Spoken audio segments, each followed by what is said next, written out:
Good evening friends and I welcome you all in my new video. And इस video में हम लोग बात करेंगे जो अभी तीसरा टेस्ट मैच इंडिया और ऑस्ट्रेलिया के बीच में इंदौर में खेला गया है, जिसमें भारत को हार मिली है। और लगभग 7 साल के बाद ऑस्ट्रेलिया की टीम ने भारतीय जमीन पर एक टेस्ट मैच जीता है, और वो भी मतलब बड़ी सरप्राइजिंग सी हार मिली है, बड़ी अनएक्सपेक्टेड था। टॉस जीतने के बाद इन्होंने बैटिंग पहले करी। बैटिंग करने के बाद ये अपने आप में पहला तजुर्बा है कि इंडियन टीम का इतना एक छोटा स्कोर किया, और ऑस्ट्रेलिया ने अच्छे रन बनाए। वो तो गनीमत है कि उनके लास्ट के 6 विकेट फर्स्ट इनिंग में जल्दी आउट हो गए, अदरवाइज मुझे लगता है कहीं ना कहीं वो इनिंग्स विक्ट्री होने वाली थी। खैर, जो है रिजल्ट अब हमारे सामने, उसका एनालिसिस किया है वो ज़्यादा बेहतर रहेगा। तो भारत की हार में सबसे बड़ा कारण जो मुझे दिखता है, the biggest reason which contributed in the defeat of India, it comes from their batting unit. As usual पिछले 2 साल से आपकी बैटिंग यूनिट बैकफायर कर रही है। एक मिडिल ऑर्डर में एक श्रेयस अय्यर को छोड़ दो, Rishabh Pant is missing most of the times. Rishabh Pant he shoulders the responsibility, और उनके साथ आपका जो लोअर मिडिल ऑर्डर है, जो एक बहुत ही डायनेमिक और वर्सेटाइल मिडिल ऑर्डर है, और I guess one of the best in the world है, जिसमें आपके अश्विन है, अक्षर पटेल है, जडेजा है। इनके साथ कभी शार्दुल ठाकुर या कभी और कोई मिलके आपके उमेश यादव एक क्विक फायर स्कोर करके आपको एक चैलेंजिंग टोटल दे देते हैं और आपकी टीम को रेस्क्यू कर देते हैं most of the batting collapses से। अब ये बैटिंग कोलैप्सिस इंडिया का एक नेचर, एक टेंडेंसी बन चुकी है, और रिपीटेडली हो रहा है। पहले क्या होता था, बैटिंग कोलैप्स इंडियन सिनेरियो में, I am talking about when India is playing a series on its home soil, ये 1-2 सीरीज में एक आध बार होता था, एक आध सीरीज में एक आध इनिंग में हो जाता था। जैसे 3 टेस्ट मैच की सीरीज है भाई, उसमें 5 या 4 इनिंग्स खेल ली, उसमें एक आध इनिंग ऐसी रहती थी इंडिया का जो बैटिंग कोलैप्स होता था। Mostly Indian batsman they used to huge monumental scores, but भाई सब मॉन्यूमेंटल स्कोर मैं तो भूल गया कब बना था। I don't remember last time when 2 or 3 Indian batsmen scored a century in same inning in any test match. मुझे नहीं याद है। बाकी रहता है कभी श्रेयस अय्यर बेचारा, उनने पिछले 2-3 सीरीज से constantly, otherwise Rishabh Pant was out there, वरना तो रविचंद्रन अश्विन और Jadeja they take most of the responsibility as a pure batsman. और इसमें कोई दो राय वाली बात नहीं है, उनका जो टेम्परामेंट, उनकी क्लास, उनकी बैटिंग पिछली कुछ सीरीज में एज अ प्योर और जेन्युइन बैट्समैन वाली रही है, और जेन्युइन बैट्समैन का टेम्परामेंट वही एक क्लब स्टाइल के बैट्समैन वाला रहा है।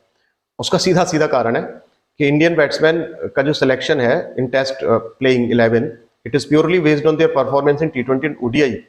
टी20 एंड ओडीआई की अप्रोच, टी20 एंड ओडीआई माइंडसेट्स के तहत you can not become successful in test cricket, ये तो पक्की बात है।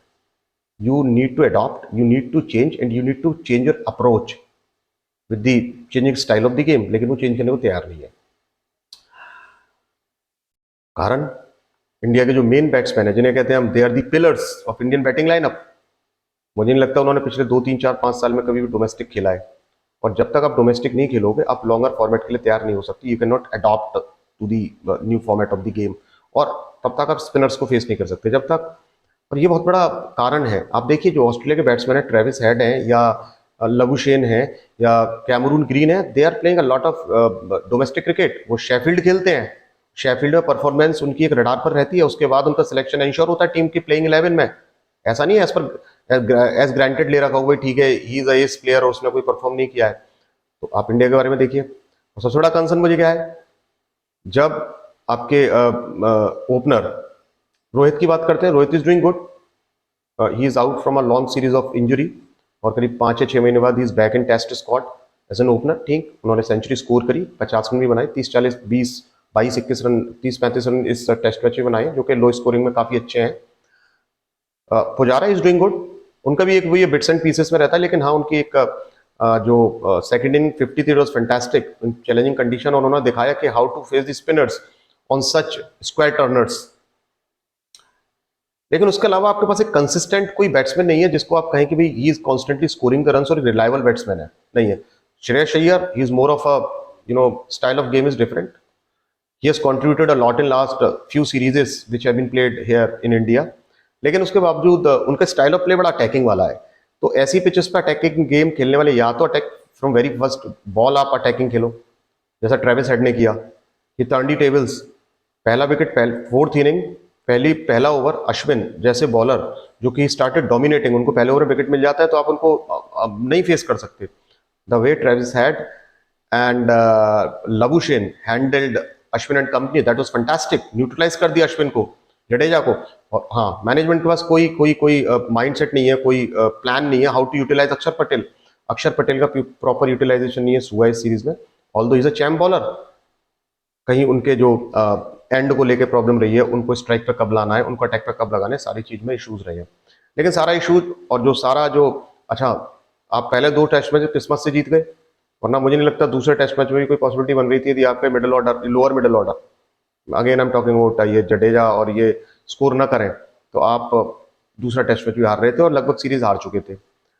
ऑस्ट्रेलिया की टीम को when you hand over even inch to a team like Australia, तो बॉस, कंगारूज उनके डीएनए में है जीतना।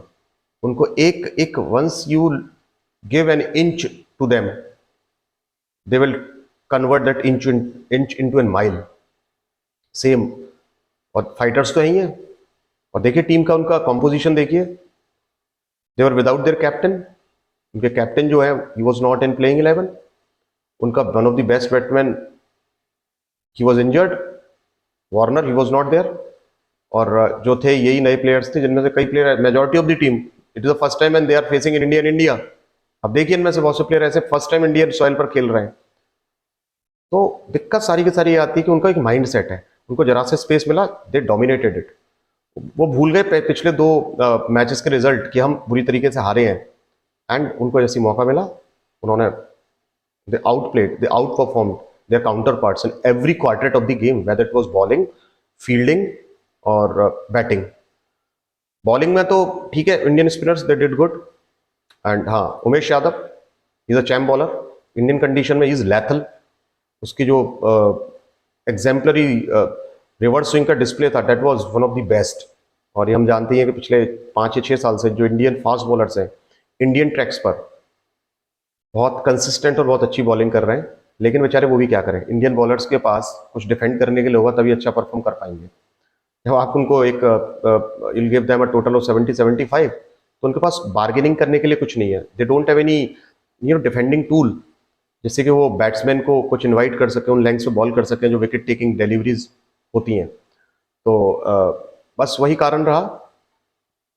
और या इट्स अब बहुत बड़ा एक क्वेश्चन मार्क है, एक बहुत बड़ा यक्ष प्रश्न है अभी अब हमारे इंडियन टीम के थिंक टैंक के सामने, कोच के सामने, मैनेजमेंट के सामने, इवन कैप्टन के सामने, कि अब कौन सा विनिंग कॉम्बिनेशन के साथ लास्ट टेस्ट मैच में उतरे। इनको पता है कि यदि लास्ट टेस्ट मैच हारते हैं, ड्रॉ होता है, तो they will be out from the race of world test championship final, जो इनका ड्रीम था। और Australia has bounced back again, और मेरे ख्याल से चौथे टेस्ट में Australian team will emerge as favorite as far as my analysis is concerned.